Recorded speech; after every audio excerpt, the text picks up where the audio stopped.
Welcome back. You're watching Newsx. My name is Vineet. In a major development, US President Donald Trump has announced a 90-day pause on reciprocal tariffs. However, this relief is limited to those countries that did not retaliate against his move in the first place. Thus, there is one glaring outlier, which is China. Yesterday, China slapped 84% tariffs on American goods. Now, the White House has hiked tariffs on Chinese imports to a staggering 125%, accusing Beijing of unfair practices. Meanwhile, Trump has heaped praises on Xi Jinping, stating that he is a smart man who knows exactly what needs to be done. However, China has hit back at the US, stressing that their cause does not win the support of the people and will end in failure.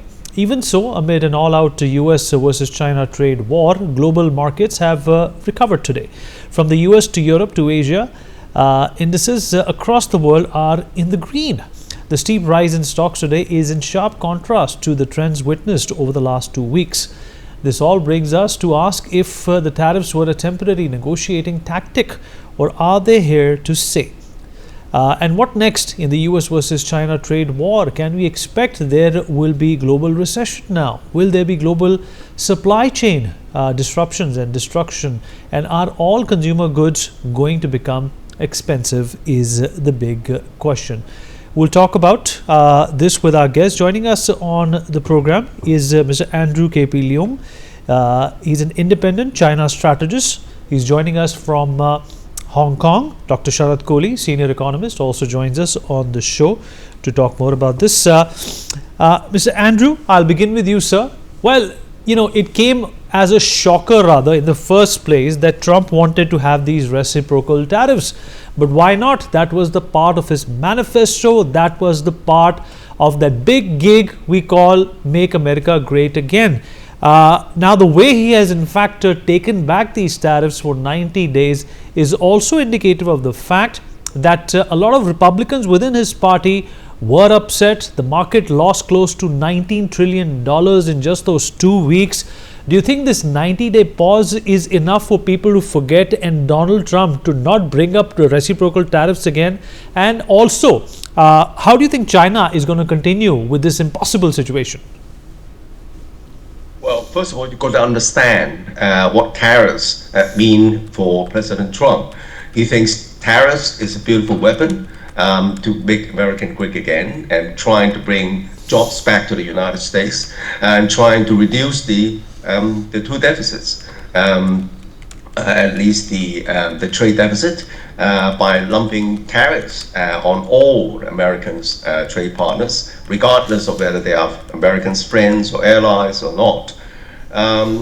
And he believes that is achieving the purpose for quite a number of countries. Of course, some of the very poor countries, for example, like Madagascar, which only sells vanilla and a number of agricultural products to the United States, they're in no position to negotiate. But then it calls into question the legitimacy of this tariff, a big stake. In fact, by imposing tariffs regardless on all countries, and by putting all countries into the position of a supplicant rather than a negotiator, because that's why President Trump said, well, all these countries are lining up to kiss my ass, he said. I mean, and he thinks that tariffs would reduce all his trade partners into supplicants, and they're begging for mercy. But obviously, China is being the world's second largest economy, having gone through so 100 years of humiliation, are not going to have this. And of course, China has a number of very strong cards up its sleeve. Firstly, China's dependence on the American market has declined. It was in 2018, it was as a proportion of China's export markets. In 2018, American accounting for something like 19%. Now it's down to something like 14 to 15%. And of course, China is now selling much more to it down. So that's point number one. Point number two, the United States is more reliant on China. Particularly all sorts of consumer products. If you go to the supermarket in the United States, almost everything is made in China, even though they are not marked made.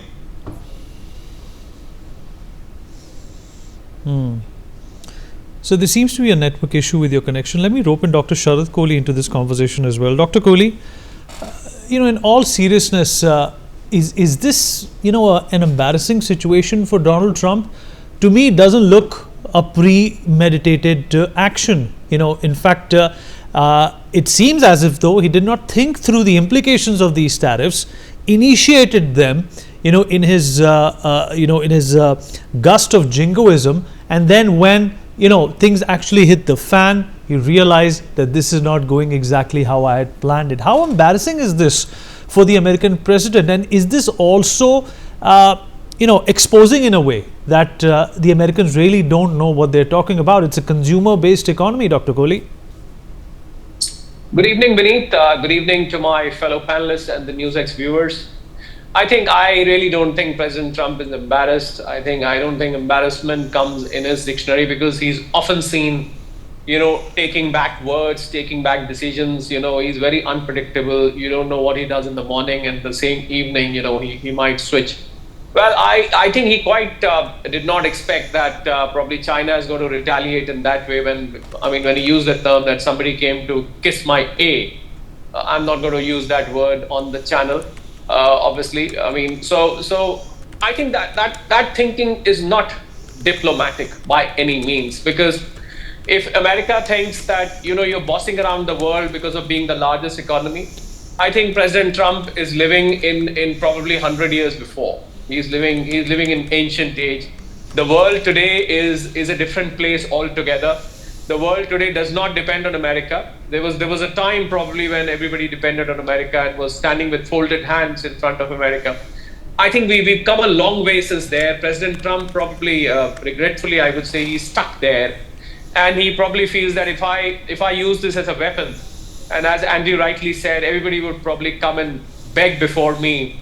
And he said, so many nations have come and begged before me. They are not begging. They are trying to convey to him the rationality. They are trying to convey to him the prudence. They are trying to convey to him that this is not the way you deal with international community. This is not the way the two countries deal with each other. Each country is sovereign, and they have a right to their trade. And I completely agree with Andrew. You step into any store in America, you will find a China in it. The ticker is on your screen. About $440 billion of import from China, from footwear to machinery to electronics to food items to plastic items to toys, you name it. And there is a China connection there, if not directly, indirectly. I personally feel that, hypothetically speaking, with 124% tariff coming on China, impractical, impossible. In other words, what you're trying to say is, we are going to stop the trade, because you cannot import things at 124%. So you're harming yourself more. How are you going to fill that vacuum? I would believe 124% tariff beneath if on the day when President Trump has set up factories across the US for every single thing which comes from China. Is that the case? The answer is a big no. The American economy cannot afford manufacturing at this time. I have had a detailed analysis along with my economic analysis wing, which says that an acre of land in the US, I've given this number to your channel earlier, it costs you $117,951 on an average. The pay wage is $7.25 to $17.50 per hour. You can imagine, can somebody go and manufacture? Well, the best way to have been doing is, the intentions may be good, but the best way to have been doing this should have been, you should have allowed a couple of years that we want investments in the country the way India does. Our Prime Minister travels across the world. He invites investments. He meets businessmen. He meets entrepreneurs. He meets investors. He says, come and invest in India. India provides you a very big middle class. India provides you one of the world's biggest markets. That's the way to do it. Not that you set out a midnight deadline on one fine date, which is barely a week away or a month away. And you say, okay, fine.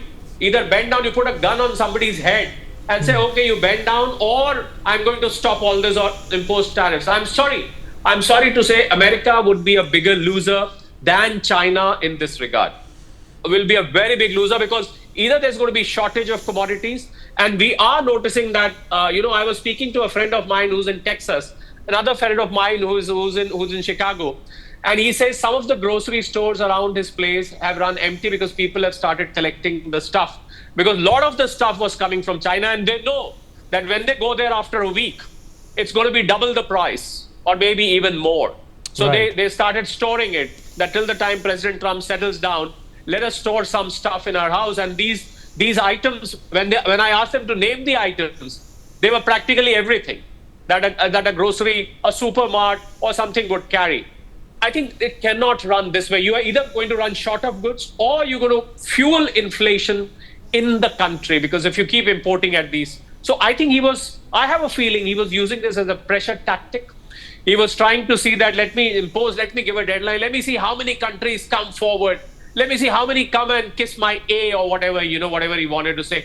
I think he probably was testing it out. I knew that I was amongst the first person, Vineet, on your channel who said that he will have to bend down. I was the first person, and a lot of your panelists, they opposed and they said, no, he's not going to bend down. But having said that, I would say this is not the end of trade war, because America and China, the stock markets are rejoicing. I don't know why they are rejoicing, because America and China are two of the world's largest economies. They are at loggerheads right now in terms of trade.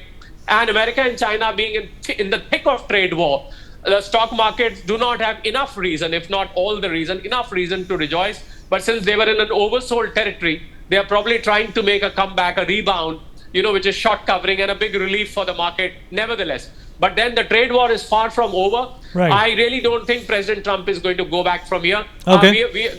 In Hindi, you say, picture abhi baki hai mere dost. All right. Well concluded, Dr. Kohli. Mithali, in fact, to me it seems that this was a decision which was based more on impulse than, a mapped out strategy that will make America great again. How inconvenient will it be for the Americans as well as the people who are used to using American products, consuming American products, if the iPhone is going to be sold for 4 lakhs? There are not going to be any takers, and that will give rise to competition as well. At the same time, the Treasury Department, is what I'm being told, Mithali, in the Congress was very, very concerned because of the securities market, the bond market. People started selling. They wanted to get rid of whatever stocks they could before actually things hit the fan. Do you think that Donald Trump is going to take this 90-day window seriously, or are we seeing an end to these reciprocal tariffs? No, so I think, Vineet, everyone is guessing at this point, and I think this is what the Trump administration is thriving in. The most important thing is that the Trump administration is dominating news cycles, which is one of their main agendas, that they want to be on top of everyone's mind constantly. And the second thing is that they are dominating, they feel like they are at the stronger end of the bargaining stick, because they feel like they are setting the agenda.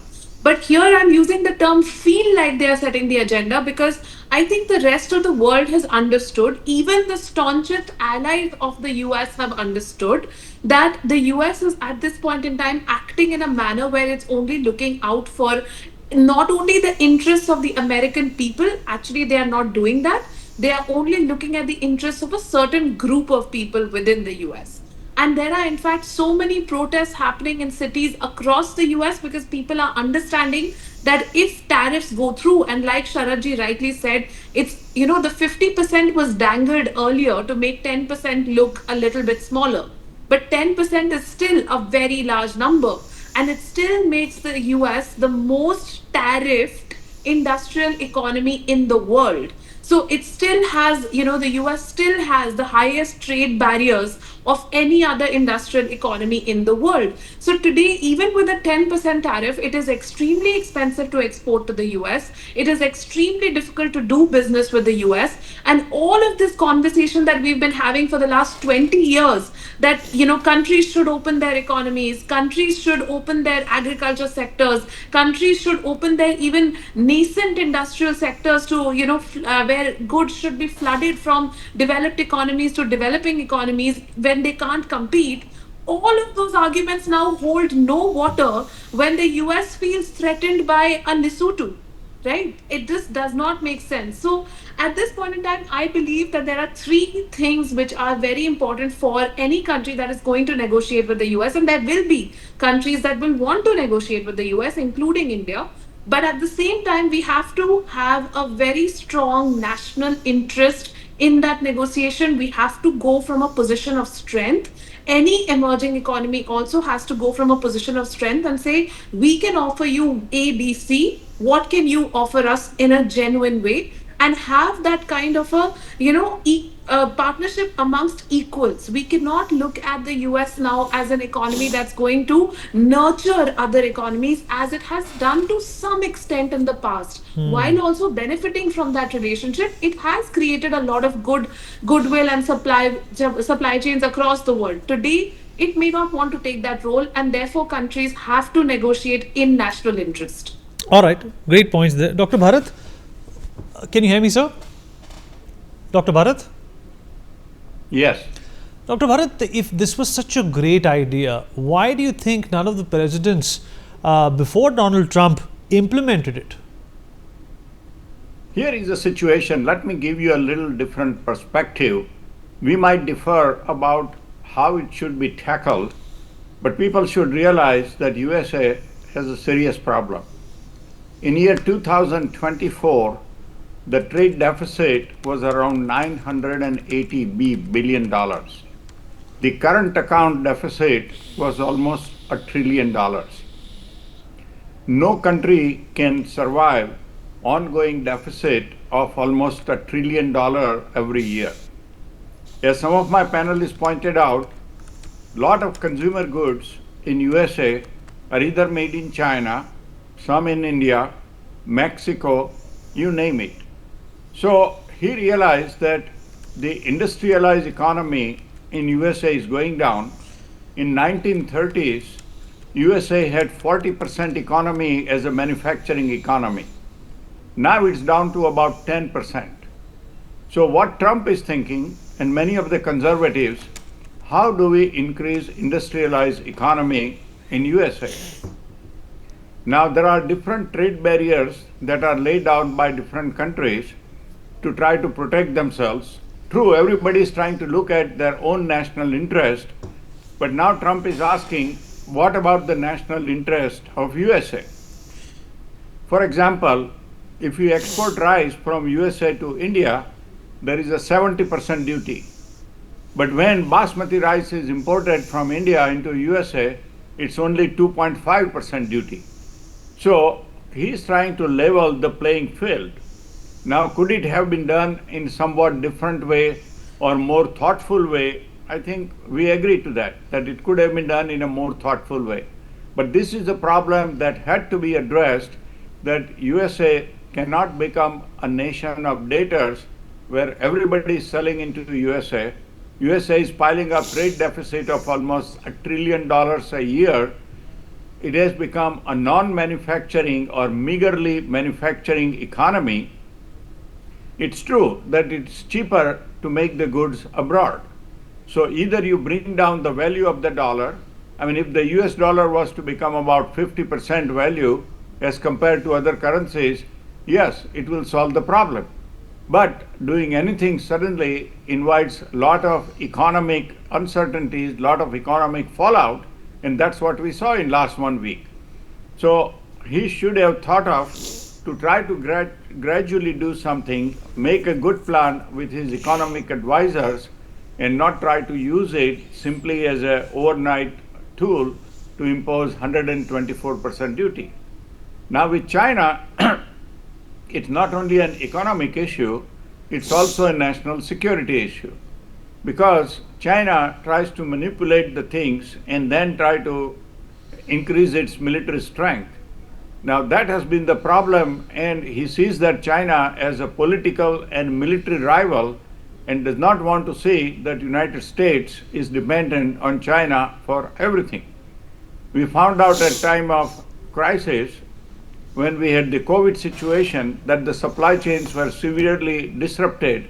So we should have the supply chains in such a way that in time of national emergencies, whether it is a health or economic, United States is able to take care of itself. I should also point it out that United States is self-sufficient in energy. They would be self-sufficient or they are almost self-sufficient in food. So it's mostly the industrial goods, especially consumer goods, that United States is not dependent on many other countries. True, all the clothes, they are made abroad. Most of the consumer items, little bit that you get, they are all made abroad. So he's trying to bring the jobs back to USA. Okay. Now that's not going to happen overnight. It's going to take time, several years. So a well thought out plan between Congress and the President of USA to try to bring the jobs back to USA and make USA self-sufficient probably would have been more desirable. All right.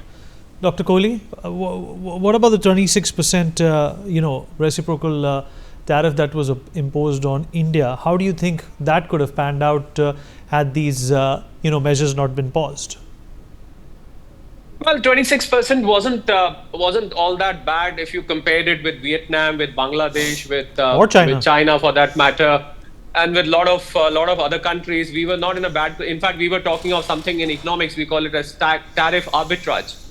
Your goods are subject to lesser tariffs, and some of your other countries, who are supplying goods, which we can also do, like textiles and electronics, can probably be at a lower price. So had they survived, then we were still exploring the opportunity in this crisis. There was already dialogue going on in the corridors of, I'm sure, Ministry of Commerce. They were talking to exporters. Can we bring down our cost? Can we make sure that we fill in the gap which is being created by Vietnam or Bangladesh, because they'll be falling short. So I think we would probably have managed if that was a choice. And then America didn't. Where did America have a choice? Where will they get the goods from? As I said, either they get the factories overnight, they get the supply chain overnight in-house, or they will have to continue. So basically, this was harming their own economy. The consumers at the end of the day pay for this additional tariff. Who pays? President Trump said, "I'm going to collect $1.4 trillion," but the billion-dollar question was that those many goods have to first of all come into America, and then they're going to land at an expensive price in the hands of the consumers. So what was he trying to do? He was basically trying to harm himself and others. Basically, see, as far as China is concerned, the total amount of I'm sure Andrew would agree with me. The total amount of exports being done to China was about $440 billion to America. This is 2% of China's GDP. So China could have easily written it off. We've got the whole world to export, so we'll probably not be bothered. And I think the other countries would have followed suit. I, on so many channels and platforms, Vineet, over the last few days, gave the advice that suppose our orders get cancelled at 26%, then we have rest of the world to deal with. We've got Europe, we've got Middle East, we've got West Asia, we've got Southeast Asia, we've got Africa. America is not the end of the world. The world doesn't end fine. It is one of our largest trade partners. But if there are these kind of trade embargoes, then we have to look for other markets. So it would have done a temporary kind of a jolt for us, but then we would have easily gotten over it. So I really don't think 26% was a concern. The bigger concern, Vineet, for me was, as an economist, is that whole trade war tension could have triggered a recessionary-like situation, in America, and then it would have had a cascading effect on Europe, on rest of the world. That would have probably created some kind of a bump for the Indian economy, because you cannot remain completely immune. Although 60% of Indian economy comprises of domestic consumption, the goods me and you go and goods and services me and you go and buy, they make our country run. We are not dependent on export. We've got $800 billion. Yesterday's numbers came, we touched $820 billion. It's not like a huge amount. And then take out the American part of it. and take out the industries which were impacted. So I really don't think we were really worried. We were already in dialogue for last 1.5 months, and we were confident All right, that a sir. BTA would be worked out. So once the BTA is worked out, things will ease out. So I don't think India should be concerned at all, Vinny. Okay, all right. Well, a lot of countries at this point in time, at least for 90 days, will be in fact breathing a sigh of relief. Well, we have run out of time. Appreciate everybody who joined us and weighed in. We take a short break now. Be right back.